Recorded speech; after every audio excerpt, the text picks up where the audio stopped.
దానికి తెచ్చుకునేందుకే యువతి ఫోటోలు తీసి బెదిరించా. గతంలో తనతో సన్నిహితంగా ఉన్న యువతి మరొకరికి దగ్గరవటం భరించలేక వీడియోలతో భయపెట్టా. ఇది పోలీసుల విచారణలో పుష్ప మూవీ ఫేమ్ జగదీష్ ఇచ్చిన స్టేట్మెంట్. యువతి ఆత్మహత్య కేసులో నేరం ఒప్పుకున్నాడు పుష్ప జగదీష్ అలియాస్ బండారు ప్రతాప్. కోర్టు అనుమతితో జగదీష్ ను కస్టడీకి తీసుకుని ప్రశ్నించారు పంజాగుట్ట పోలీసులు. అసలేం జరిగిందో మొత్తం వివరాలు రాబట్టారు. పోలీసుల ఇంట్రాగేషన్లో ఏం జరిగిందో బయటపెట్టాడు పుష్ప ఫేమ్ జగదీష్ అలియాస్ ప్రతాప్. సినీ అవకాశాల కోసం హైదరాబాద్కి వచ్చిన జగదీష్కి 5 ఏళ్ల క్రితం ఈ యువతి పరిచయమైంది.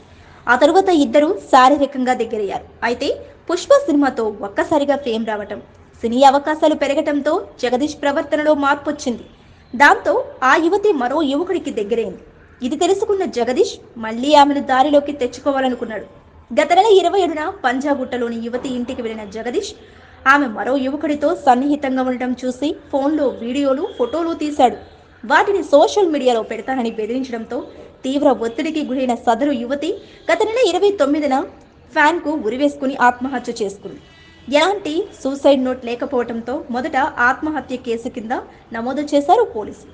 అయితే అనంతరం ఆమె తండ్రి ఫిర్యాదు ఇవ్వడంతో ఆ మేరకు కేసు నమోదు చేసి ఈ నెల 6న జగదీష్ను అరెస్ట్ చేశారు పంజాగుట్ట పోలీసులు.